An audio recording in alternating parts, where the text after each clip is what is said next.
Hey, everybody, welcome to Padooty in the News for Tuesday, March 17th. It's St. Patty's Day. I got a great guest joining me today. We're talking 6 live news stories about live news podcasting recorded live from the stage. It's Scott Edwards. Scott, do you know what time it is? Ladies and gentlemen, it's Padooty time. Woo! Let's rock it. St. Patty's Day. I got my cocktail.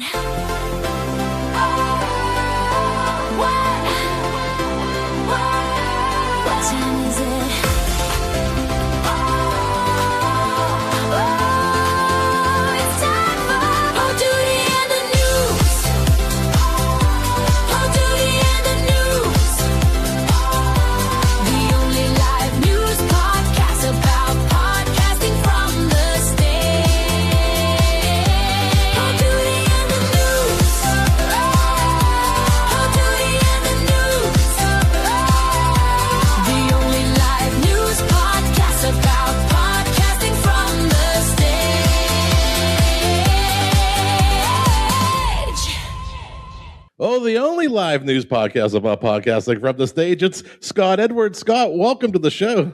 What happened to the music, man? I was just getting my dance on. Hey, good to be here, Jeff. Great. What a wonderful setup. I wish I was there on stage with you. It looks amazing. Well, we'll have to get you here someday. One of the things I love the most is a guest that brings their own sound effects. And so far, you've knocked 2 out of the park. I love it. Well, you never know when something is going to go the other way, All right, settle down. The dancing girls are off to the side. Yeah. Those people have seen this show, I'm guessing. Scott, looking back through your history, the website, scottscomedystuff.com, your Verbal Ninja production, but the thing that really catches my attention about your story is Laughs Unlimited comedy clubs in California, when this was a time when comedy clubs weren't all that well established across the country.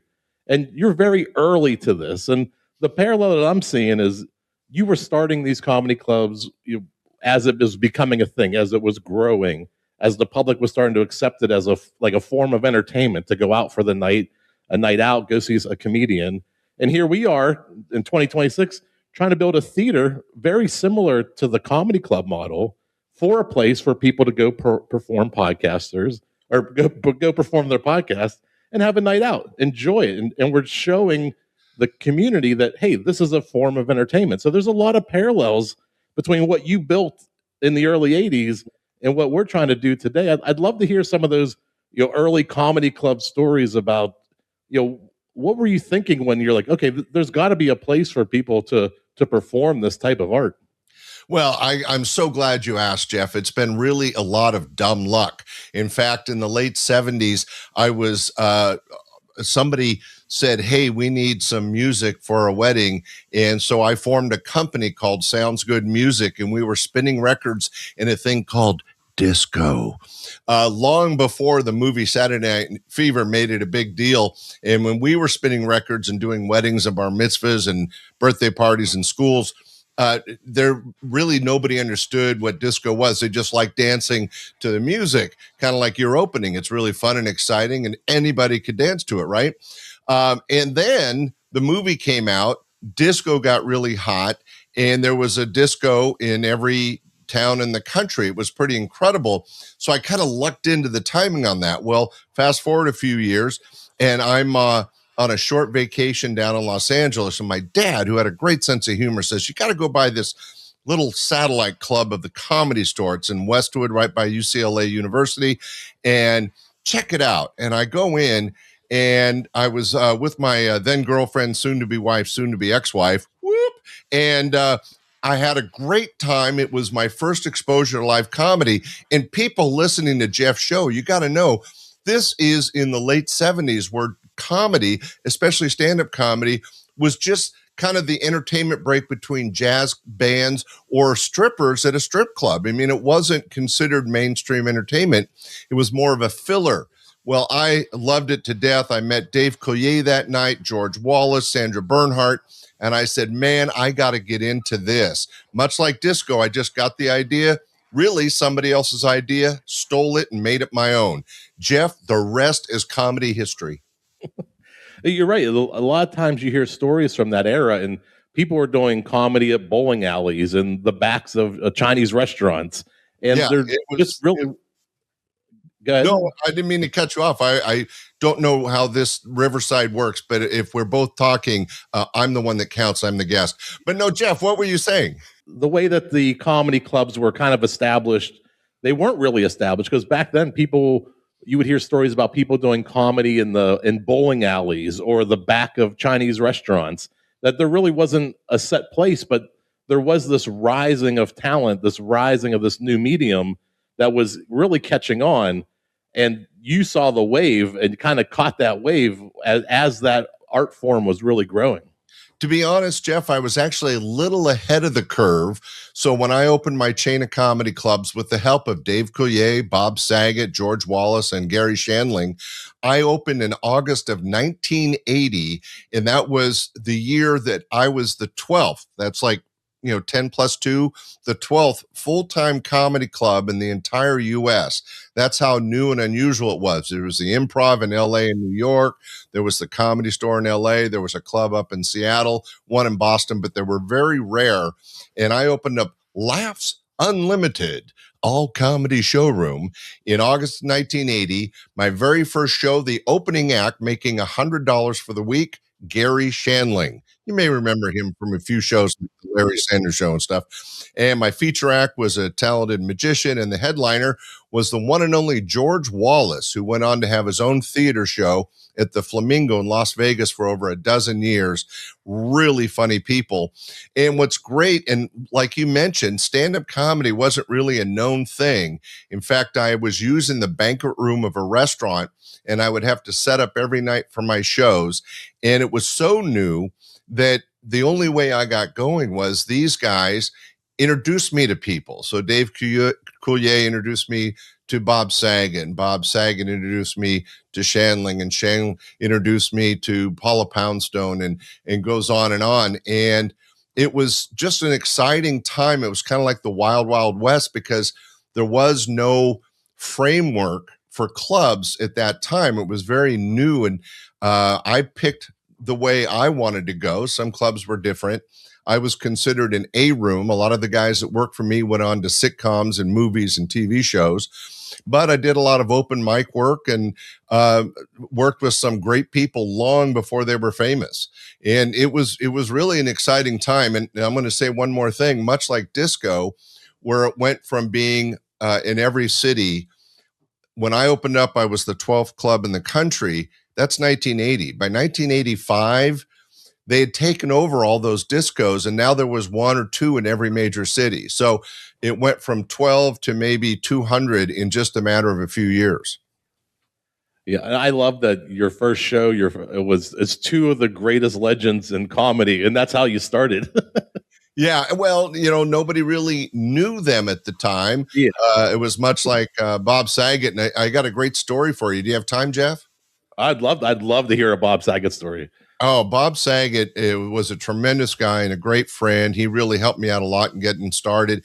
In fact, he helped produce and star in my first 2 TV commercials, and he didn't even charge me for it. But the really exciting thing was we were such good friends, and comedy was still so new. He called me up and he goes, "Hey, I'm coming up in a couple weeks, and I need to bring a friend with me to open the show." And I said, "Bob, hey, anything you want. No problem." So a couple weeks go by, and this guy comes up, and he knows nothing about comedy, and Bob's there to teach him how to do stand-up. So I'm showing the guy how to, where to look, how to interact with the audience, how the mic works, and all the kind of technical stuff.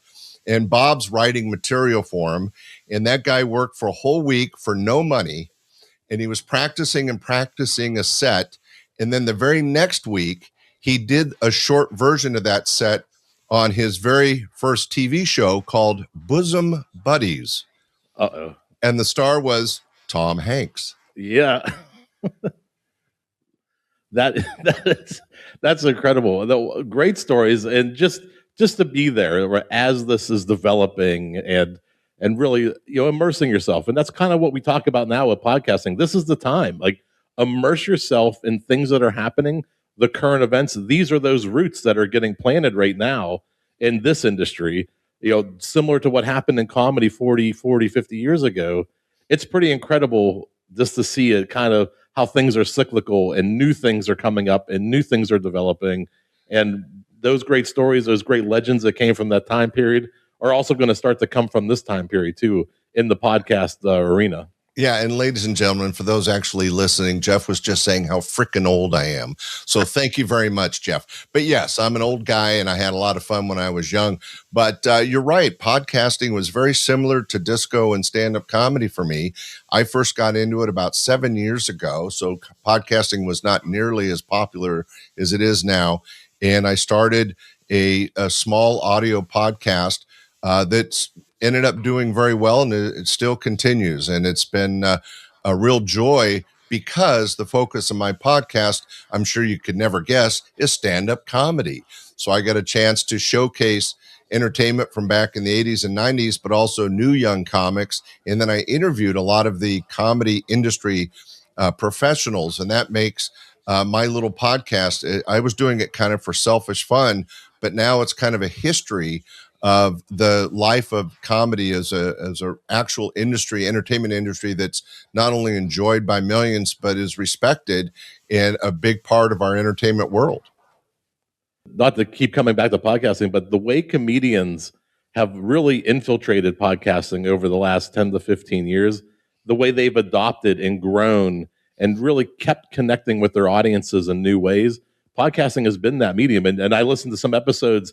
It's like this history of comedy. You're hearing some of these stories, some of the acts, you're hearing some of the behind the scenes things. It's over at scottscomedystuff.com. We'll have the links in the show notes.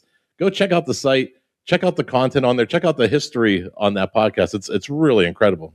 And the podcast is called Stand Up Comedy, your host and MC. And that was a selfish plug. But if you get a chance, it is interesting. And if you like stand up comedy, you'll enjoy it. But you're absolutely right, Jeff. Stand up comedy, much like podcasting, is just building its foundational. We're fondling each other. I don't know. It doesn't feel right. But it's a foundation for future interaction with our audiences. And I think you're totally on point that comedy has gone from the stage to television to then social media, and now it's into podcasting. And why? Because you're reaching a new and extended audience each and every time you're on. When I started my podcast, I had a pretty good following, but in Northern California, and then it was all of California, and then it was half the US, and then it was all the US. Well, now 6.5, 7 years later, I'm number 2 in Haiti. I mean, come on, you can't beat that. I'm the number 2 comedy show in Haiti. Whoop, whoop. Oh, wait a minute. The kids are excited.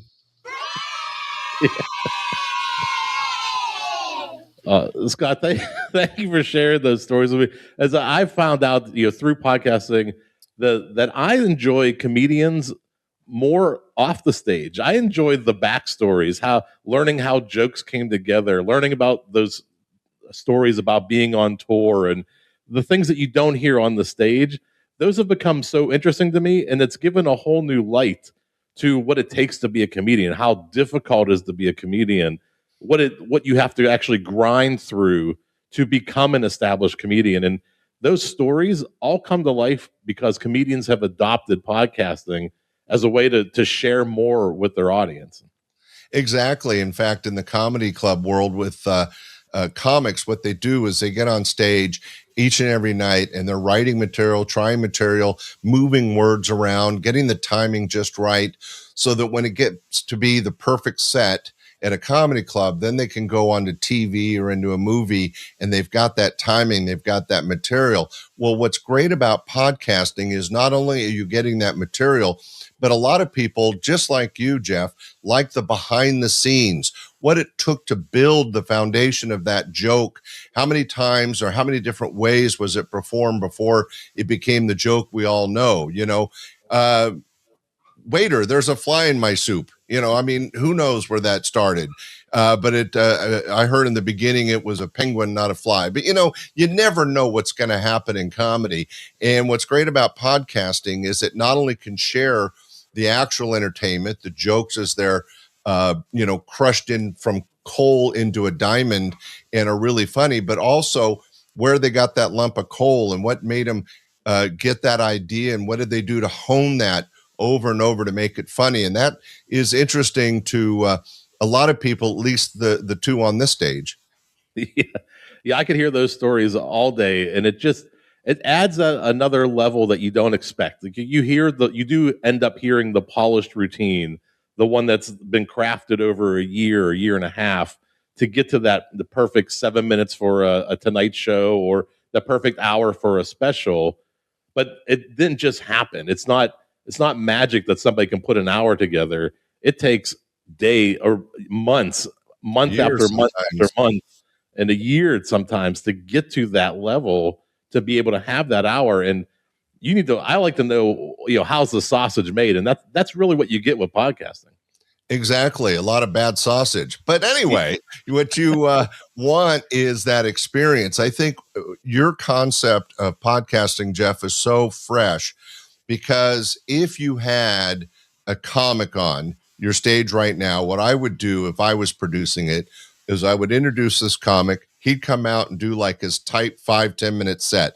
Shit he's been working on for years and years. Get a nice big applause, get the audience engaged in it, and then sit them down and have a podcast interview where you can dig deeper, get information, learn about it, and trust me, that comic is still going to be entertaining in the conversation. And that's what in podcasting we're looking for. It's a sharing of information while being entertained. You're not going to believe this. There's a gentleman from Pittsburgh. He was a comic in the 90s, Loaf Thomas. He's been coming out to some of my meetups, and he's putting together a show very similar to that. He's going to host the night and bring out 3 comedians with him. And they're each do 7-10 minutes, just kind of work the crowd, be loose.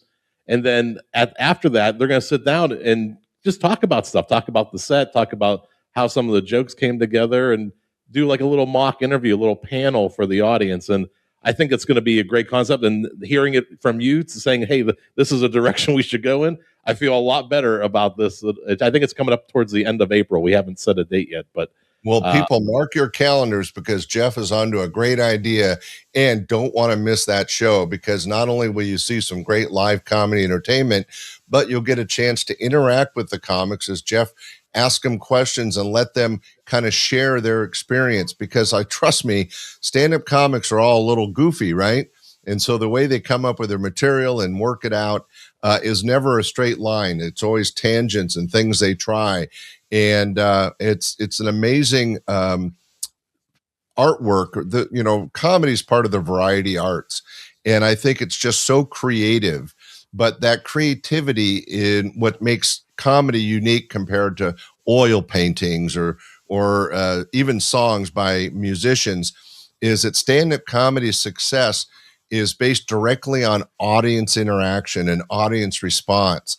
And being able to bring that into a podcast, not only the entertainment, but then the behind the scenes conversation. I got to tell you, genius, whoop, whoop. Any sound effects for genius? I like I don't know if I have anything. Let's see. All right. Woohoo. Well, Scott, scottscomedystuff.com. All the links will be in the show notes. I could do this. We could just throw out the stories and I could keep talking about comedy, but we do have 6 news stories to get to about live podcasting. We're going to tie in all this history that we're talking about to some current events, to how people are performing podcasts now, some of the conferences, some of the live shows, and all this stuff. Scott's going to pull on all that history that he has, the Laughs Unlimited, the comedy shows, the tours, all those things that have built up Scott's repertoire. I think I'm learning to speak French. Those are going to apply to these current events. Yeah, no, it goes, we're taping this on St. Patty's Day, so it goes right along with the green thong I'm wearing, because I believe in being a tribute to the St. Patrick's Day people and the loving Irish and their drinking. I think what you're talking about is incredible. And just to give everybody in the audience a little bit more about me, what was amazing about stand-up comedy is it opened up the world of producing to me. And not only did I do live stage shows 6-7 nights a week for over 21 years, but I produced several live concerts, up to 12, 15,000 people.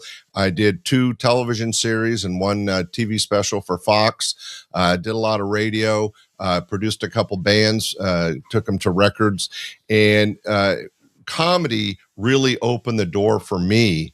And it's just so exciting that podcasting is the bridge to let me relive and share not only those stories, but I'm still interacting with comics today, which makes my retired life much more fulfilled.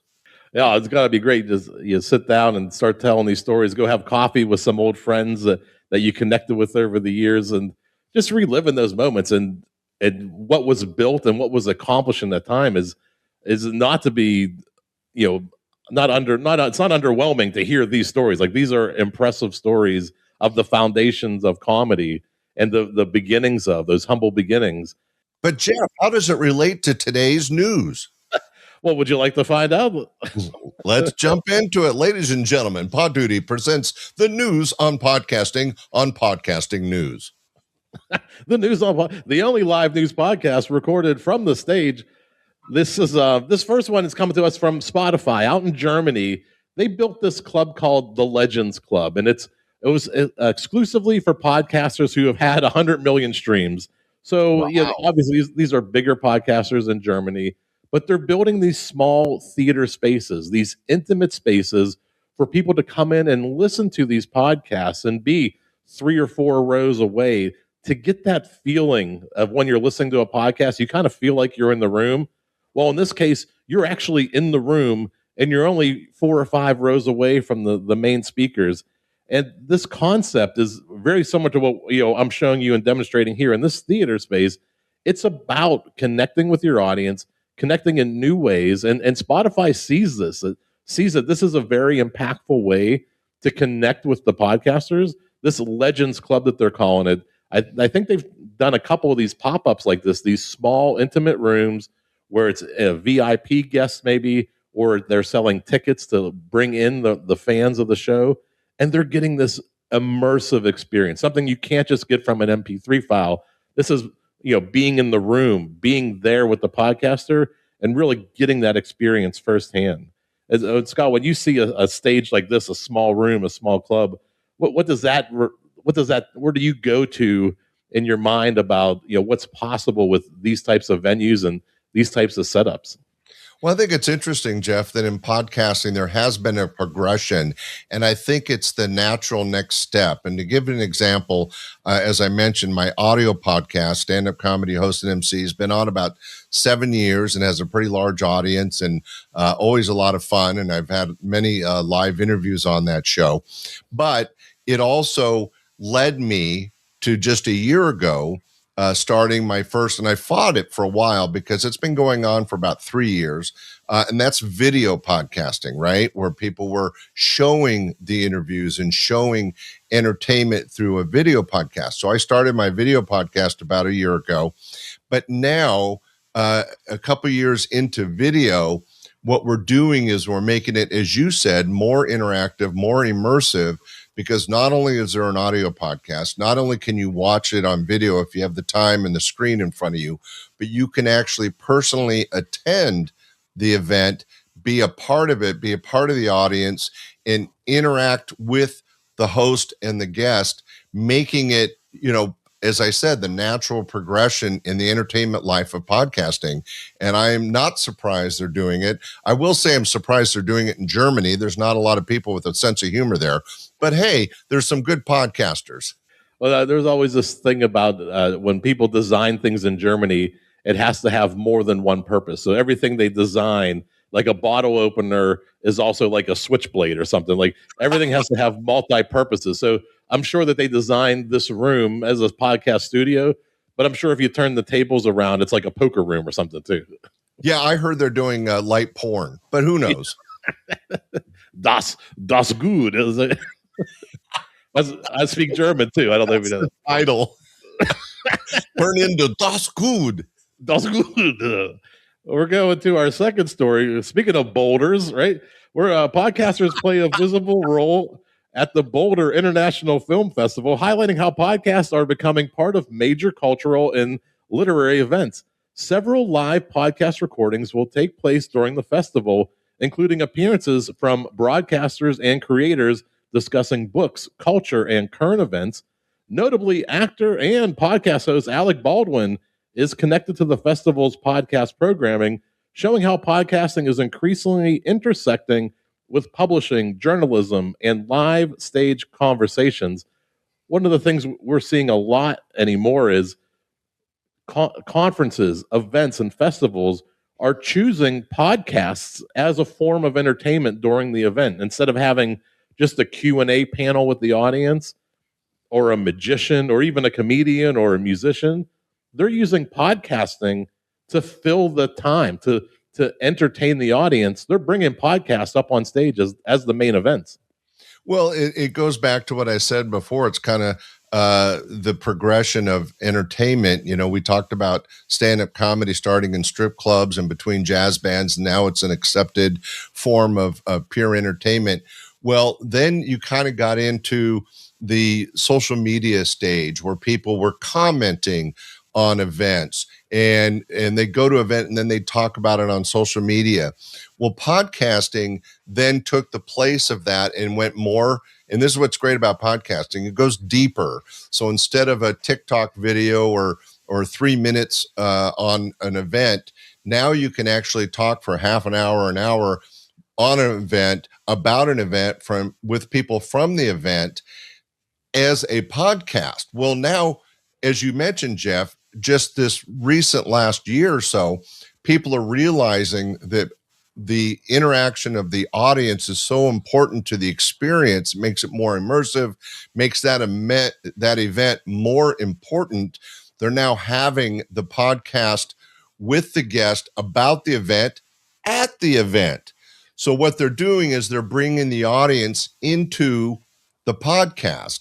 And that, as I already mentioned, I'm reiterating myself a little bit. I'm sorry. But what it is where the audience can now participate. They're not just listening to a podcast or just watching a podcast. Now they're a part of the experience. And the event producers, the event planners, love this because it makes the event that much more immersive, informational, and exciting for the audience. Easier to sell tickets, lots of fun. In fact, I'm a regular at PodFest, which is held down in Florida, where podcasters get together and talk about the industry. And live interviews and interaction with PodFest as it's happening is one of the biggest hits of the event. One of the things I like to say is a nice benefit of podcasting at these conferences. Everything at that conference is already about the subject that you're probably discussing. So if you're invited to a conference, everybody at that conference already knows, likes, and loves what you're talking about. That's completely different than walking into a comedy room in Detroit or a comedy room in Utah. You don't know what the audience is like or what they're expecting. But with podcasting, if you go to a conference that's about, in this case, it was about TV shows, and you're an actor, Alec Baldwin, chances are pretty good that audience has already warmed up to entertainment stories, to hearing about Alec Baldwin and being in that room and hearing those stories. So going where your audience already is and going where your audience is already warmed up is a great way to think about how do you position your podcast? How do you get in front of the right people?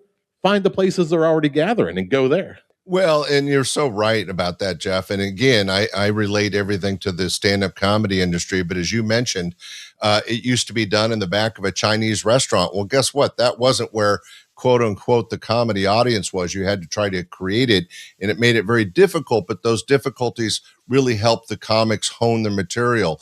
Well, then you put stand-up comedy in a stand-up comedy club, and that audience is there for comedy. So they're much more receptive, much more open to whatever the entertainer is going to say.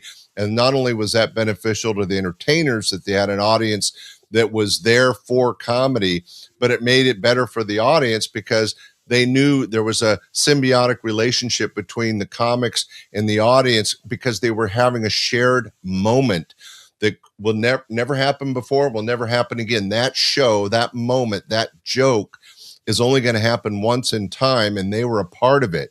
You move that into event planning and doing podcasting interviews and event, you've now taken something that was maybe up on a shelf as an audio or a video file, and now you're in it.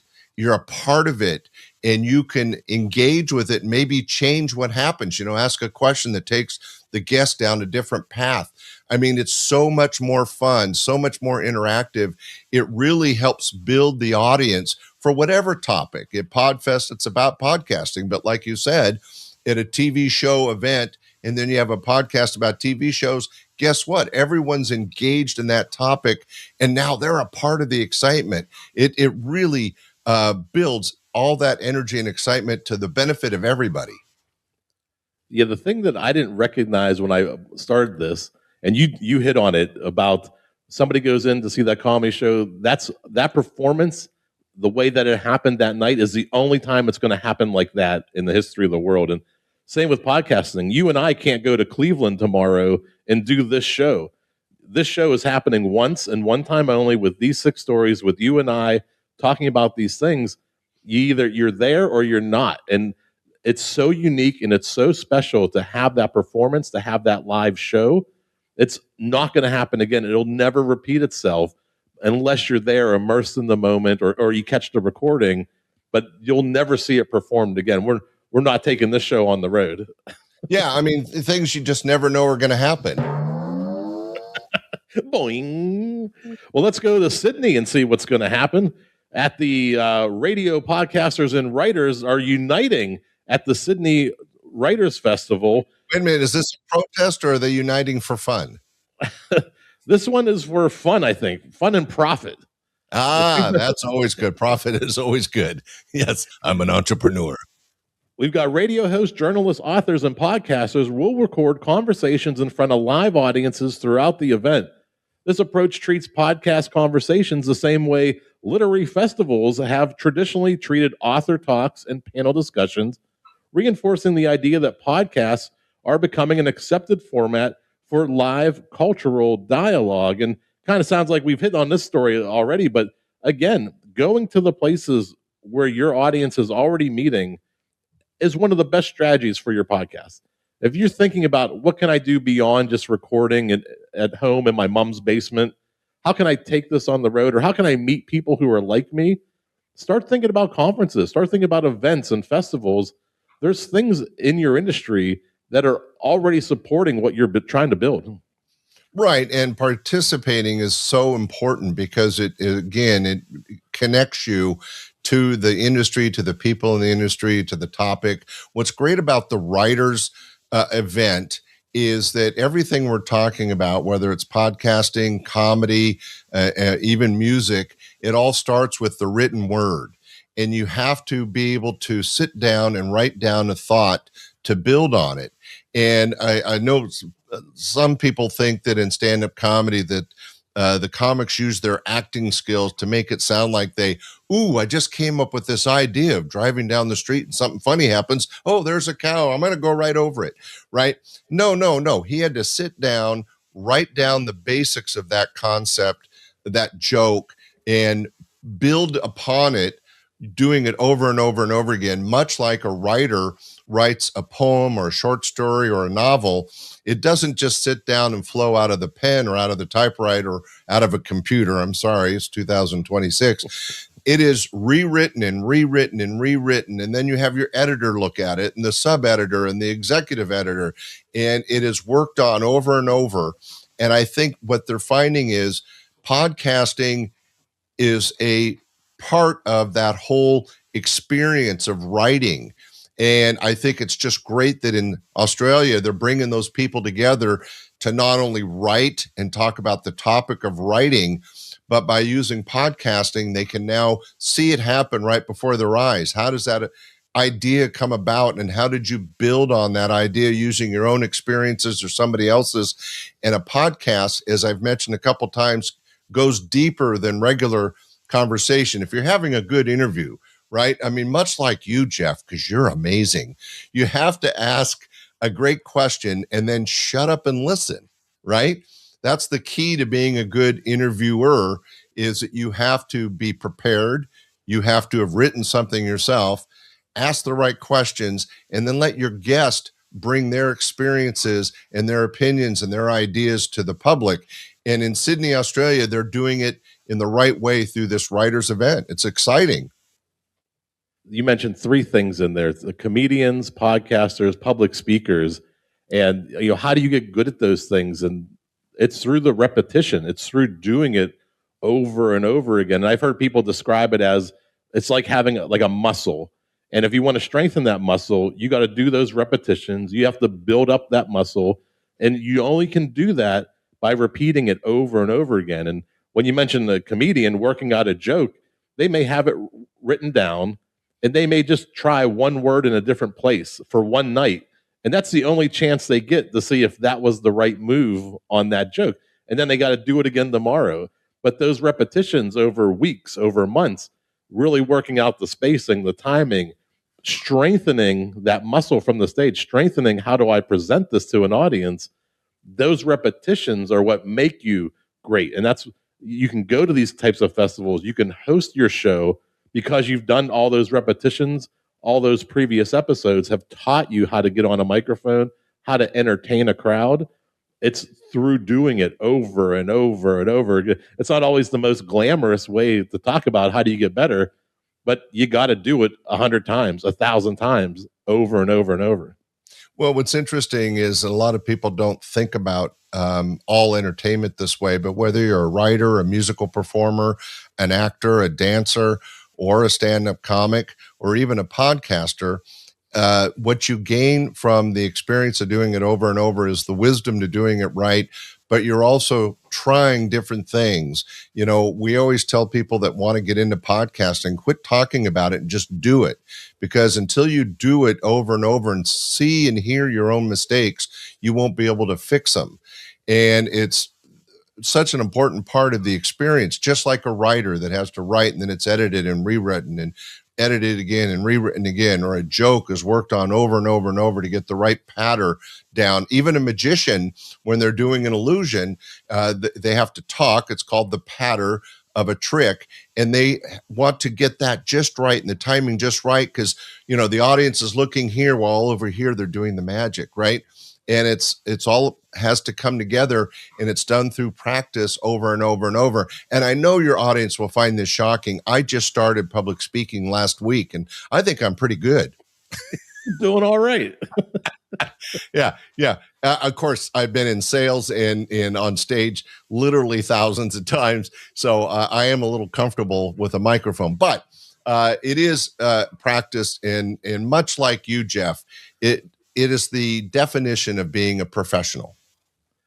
Well, somebody who's only done it once or twice, not that many times on camera, is our second story, Mariska Hargitay. I don't know if you ever heard of her. Probably first time, got lucky, I think, on this one. But she's going to be at the Napa Valley StreamFest. The Emmy-winning actress Mariska Hargitay will participate in a live taping of the Hollywood Reporter's Awards Chatter podcast before receiving the festival's Icon Award.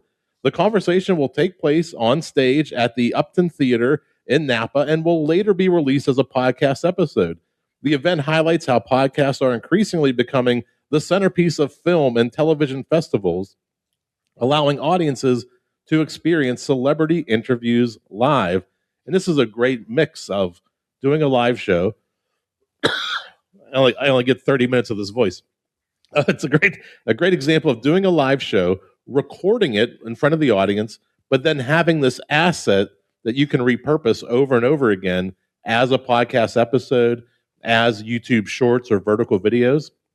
It's a great way to get that recording in and have something to build off of for weeks to come. Well, and it's so true that we're all creating content, and content is the king in podcasting and any form of entertainment. But what's exciting is that she won her Emmy because she was literally the youngest person on Law and Order. I mean, that show's been on for 50 freaking years. So, I mean, for her to get on the show and survive an episode got her the Emmy. But I think the fact that her mom was Jane Mansfield is even more impressive, because when you're the daughter of a huge celebrity and movie star like Jane Mansfield, it really gives you a different view of the world. So she understood before she got into acting the hard work, the dedication, the so many no's you're going to get as you're trying to get into famedom. It's never like they say, ooh, you're found in, like Marilyn Monroe, and all of a sudden she's a star, and Jane Mansfield was just there, and boom, she's a star. No, these were actresses that worked, really hard doing soap commercials and selling condoms, and all of a sudden, they got fame and fortune. She was able to pass that. Jane Mansfield, I'm saying, got to pass that on to her daughter, who was able to take that experience from her mom, turned it into an acting career, and then win an Emmy on Law and Order. And who knew? Let's hear it for her. Good job, good job, good job. All right, that's enough. All right. It's just proof if you stick with it long enough, you could get the awards. Yeah. Or be the youngest person on the oldest show ever recorded. The show's been on for 50 years, but she's only 45, so that's pretty impressive. Yeah, you never know. Well, let's go keep it moving. We're going to move right along here. We got podcast movement. We were talking about different types of conferences. You mentioned a podcast conference called PodFest.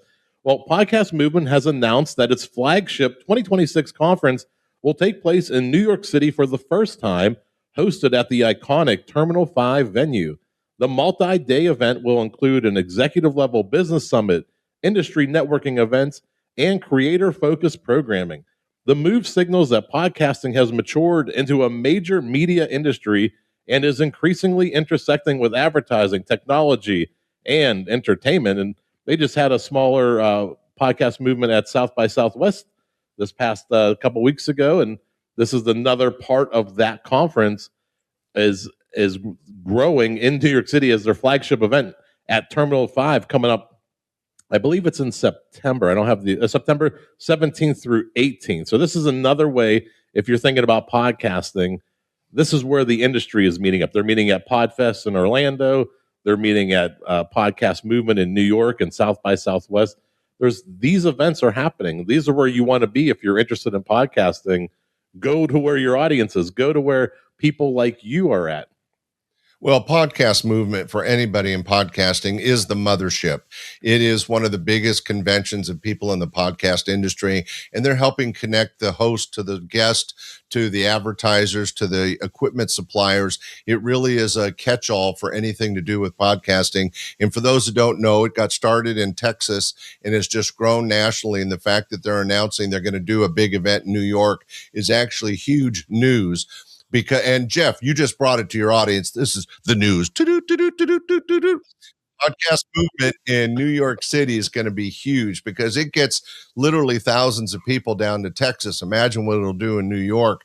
And much like PodFest. Now, PodFest is like the little brother of a Podcast Movement. It's a little more intimate, smaller event, but it's growing. But it's been happening in Fort Lauderdale and in Orlando for the last several years. I believe it just had the 12th annual, and it's doing very well. The guy that runs it, Chris, does an amazing job. But PodFest is a little bit smaller, a little bit more intimate. And as I said, Podcast Movement is like the mothership for podcasting. And what's great is if you can't make it to Texas or you can't make it to New York, they have a live version that goes out much like your show, Jeff, but then they also record a lot of the talks and a lot of the courses and classes they teach, and you could pick those up through their website, podcastmovement.com.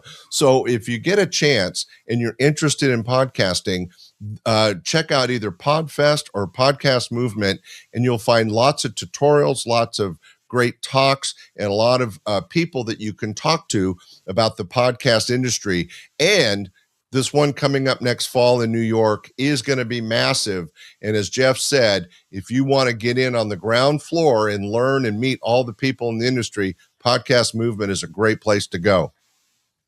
Yeah, it's crazy when you go to conferences for the first time and all these people that you've been listening to for years, they're just standing there having a conversation. You're maybe 2 or 3 people away. Everybody's very friendly at the conferences I've been to. They want to be there to represent themselves, their shows, talk about the things that they want to talk about the experiences they've had. And most people you'll find, if you're courteous and give space, that they're very approachable. And even though you've been listening to them for years and you might know them, you can still say hi to these people. You can still shake their hand. You can thank them for some of their episodes. And you don't get that kind of experience sending an email or making a social comment. But in these events, there's mixers and there's different events in the evening where they're just celebrating. They're celebrating their love of podcasting. And you're in the same room with some of the biggest movers and shakers in the industry. Yeah, Podfest throws some great parties, and so does Podcast Movement. And you do get a chance. What's interesting about podcasting, Jeff, is that it still really is blue collar entertainment. In other words, anybody and everybody could be a podcaster if they want to. And even though there's some famous podcasters out there, Joe Rogan, for example, everybody knows the name. But most, even the really popular ones with hundreds of thousands of followers, there's not this fandom or stardom that makes them untouchable or unapproachable. You said it really well. You can meet and talk to your podcast heroes at either of these events, and not only will they be talking, but they're going to be out in the crowds before and after their talks, but also in the after parties. And as I said, they're very approachable. And as long as you don't, throw yourself at them naked, they're going to sit and talk with you, and you'll learn things. Even if it's to go up and say, hey, man, I've been listening to your podcast. It inspired me. Now I have a podcast. And they're going to, congratulate you for taking that move, taking that step, and bringing your value to podcasting. The secret of podcast events, Jeff, is to grow more podcasters, because there's all these people that have a voice. Let's hear it. Yeah, I don't want to diminish what they've achieved, but micro celebrities in this micro environment where they're not walking around with 10 bodyguards surrounding them. They're not being bombarded by paparazzi. They're in the crowd. They're walking the same hallways as you. They're wearing the same badges as you, the name badge, and they're just approachable. And it's surreal. I think the first time you get to experience that, you're just walking down the hallway with legends in podcasting, and they're just friendly people. They're just like you and I. Yeah, and what's nice about Podfest and Podcast Movement is they're both known for having breakout rooms or open discussions where 5 or 6 people will sit at a table, and one of the people might be a really experienced podcaster, and you got 3 or 4 newbies, and they're all talking and sharing ideas and experiences. And that kind of connection, as we talked about earlier, when it comes to events, having that live interaction, that connection to the industry and to the people in the industry, can only allow you to build your dream when it comes to podcasting. It really is an exciting time to be a podcaster. Yeah, I love it. If you get a chance, even if there's smaller events in your neighborhood near you, check them out. Go support those local creators. Support what people in your area are building. And then when you can, get out to the Podfest, get out to the podcast movement, and take it up to the next level. Exactly. I agree. I mean, I tried to build myself up. I drop in occasionally on an AA meeting and talk about myself. And, it always makes for a great podcast edition. You just start setting up your recording and say, hey, I'm Scott. I know this is anonymous, but I want to talk. Yeah. Well, let's go. Our last story in a venue. This is the kind of place that I would love to do a show. It's in New Orleans. It's in a small bar. It's the Rights to Ricky Sanchez podcast recorded a live episode at the historic Preservation Hall in New Orleans after a Philadelphia 76ers game. Host Spike Eskin and Mike Levin were joined by guests including NBA insider Jake Fisher, musician Amos Lee, and poet Maya Kang. The show blended sports commentary, storytelling, humor, and live performance in front of a fan audience, demonstrating how podcasts can transform fan communities into a live entertainment experience. And this is kind of like a variety show here. They're talking sports, they have musicians, they have poets, and they're doing this whole set in front of a live audience, just entertaining them. A night out in New Orleans, having some what's the not a gimlet, the drink of New Orleans, like a Sarzak. Yeah, there's a few. The hurricane's the famous one. Yeah. You get those hurricanes off the street, and it's like 3/4 alcohol and a little bit of mixer. But the mint julep, if you're into the South, you have a couple things you get. So I've been to Presentation Hall, and it's an amazing place for music in New Orleans. That's what I went there for. But what's nice about all the entertainment places and the bars and the showrooms in New Orleans is they're very intimate. So even though these guys were able to take the stage and do their podcast, it wasn't like 1,000 people or 800 people. It was probably 200, maybe a few less. It's not too huge a hall. But what's great is that intimacy and the interaction of a live audience. And because they're doing it after, did you say a Sixers game? Yes.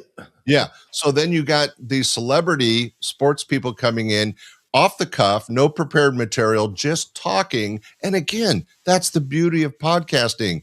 You're having a real conversation with a real person in front of a real audience. There's nothing more live and invigorating than that. And these guys picked the perfect venue. In fact, I was a little shocked they let them do it, because this is a hot place to hear some jazz music and other entertainment. And to have a live podcast in front of that audience, it had to be riveting and just feel the energy in the room. Typically don't stop the music in New Orleans. To be able to even have the venue open for the night seemed like this had to be a very special occasion. The owners must have taken it very seriously. Because it's music nonstop. Doesn't matter when you're down there, that stage is having a performance on it. And to have it see a podcast is another testament to how popular podcasting is becoming. If they're not having music at Preservation Hall, they're going to have a podcast. That tells you that those bar owners, those venue owners, are looking at other streams of revenue, and sometimes maybe slowing down. Having a podcast still fills the club, and it's another way to keep people coming in. Yeah, and you're saying it so well, Jeff. And I think you could see the theme throughout this episode of your show is that, much like stand-up comedy and musical entertainment, it's great to listen to, but when you're there, for example, a band, if you listen to the Eagles on the radio, you're going, yeah, man, that's pretty good. But you go to an Eagles concert and you're seeing them live, you're immersed in that entertainment situation. It means so much more for you. It's so much more fun. And the same could be said for stand-up comedy. The analogy is that stand-up comedy in 1985, 86 kind of got popular because Evening at the Improv and a couple TV shows put stand-up comedy on TV. And that kind of brought comedy into the forefront of entertainment. Guess what, though? It's so much better when you're live in the comedy club, live in the room, engaging with that entertainer and being a part of the show. So the same for podcasting. It's one thing to listen to a podcast or maybe watch a video podcast, but if you're in an audience and you're there with the host and the guest and you're part of the event, whether you engage with it personally or just get to experience it live, it's going to mean so much more to you and to the host and to the guest than just a regular podcast. I mean, that's why I think, Jeff, you're making the point. The next progression in podcasting is doing it live, because when you get that live audience, the energy, the interactivity just fills the room and everybody's a part of it. There's no beating that adrenaline. Yeah, it's electric. It's one of the most electric forms in entertainment. And we are going to go from one of the most electric forms to one of the most dangerous forms in podcasting. What? We're at the end of the show. No. Scott, I've had so much fun. And the most dangerous part is, this is where I turn the floor completely over to you. You can plug, promote, talk about anything you'd like. Scott, the floor is yours. Ladies and gentlemen, I'm R. Scott Edwards, and I am a podcaster. My audio podcast is Stand-Up Comedy. Your host and MC, check it out for great interviews and live stand-up comedy entertainment from the 80s and 90s. But if you like new stand-up comedy, go to my new video podcast, the Tag Team Talent Podcast. That's the Tag Team Talent Podcast, where me and a co-host introduce 3 fresh comedy videos each and every week, including our classic rewind. It's always lots of fun. If you get a chance, check it out. And my website, the Stand Up Comedy Podcast Network, showcases over 20 different comedy-based podcasts. It has great videos and pictures and all kinds of great stuff. Be sure to check it out. And it's been such an honor to be on the air with Jeff. Thank you, Jeff.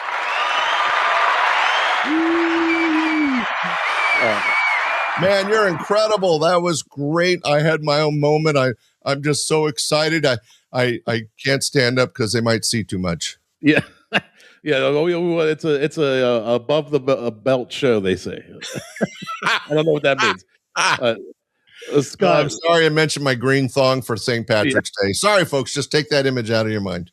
So far, you mentioned don't throw yourself naked at the conventions. You don't want to throw yourself. You might get slapped. And there was another good one in there. Oh, the German room when they turn it over at the end of the night. So those will be two good clips coming up. But Scott, I truly appreciate this. This has been so much fun. I hope we can do this again. Love to have you back on the show. We'll do 6 more stories another night. Hey, it's been a real pleasure, sir. And ladies and gentlemen, keep watching the Po Duty podcast and learn about podcast news each and every day from this man, Jeff. He is doing it. Whoop, whoop. What time is it? Oh,